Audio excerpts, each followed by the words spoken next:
अच्छा सुनो, सब्सक्राइब करने के बाद ना घंटी बजा देना। बाल ब्रह्मचारी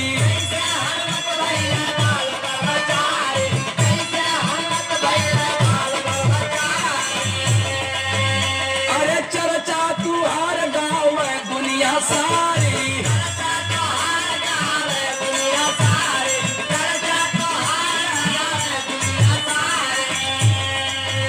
ये हनुमान स्वामी तू तो बाल ब्रह्मचारी हुआ, ये भक्त के कष्ट जान सकेला। आया बतिया बनादा हो, बतिया है बनाईदा, हे कबीरा मरी बतिया बनाईदा।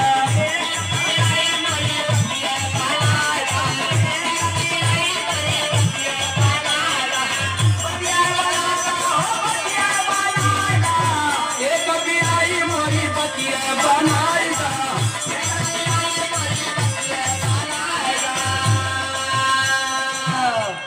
अच्छा, हनुमान जी के बारे में पूछा था। और का हनुमान बाल ब्रह्मचारी हूँ ई नहीं जानते बा। का? जब श्री राम जी ससुरारी अपने गैलन, अच्छा साथ में हनुमान जी गैलन। सीता जी के सखिया सहेली जब श्री राम जी से मजाक करे लगली, हनुमान जी सोचल करी बाप रे बाप, हमरो शादी भइल है तो हम से मजाक होत कि ना। भगवान राम अपने भक्त के दिल के बाद जब जन्म पूरे कलयुग में हनुमान भइल के भाई बताओ तुम। नैला कलयुग में अवतार भइला लोरी का जूझार।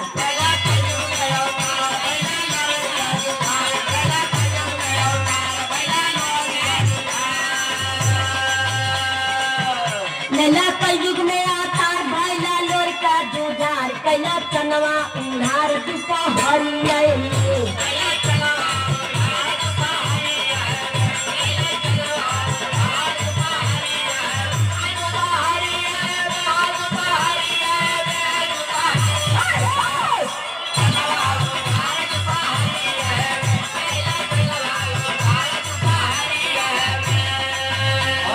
हनुमानो जी गड़बड़ हुआ, हाँ भगवान भी गड़बड़ हुआ।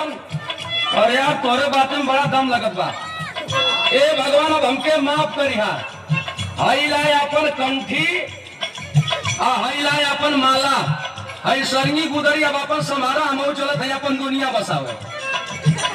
अरे तोहरी बतिया में बड़ा दम बात है।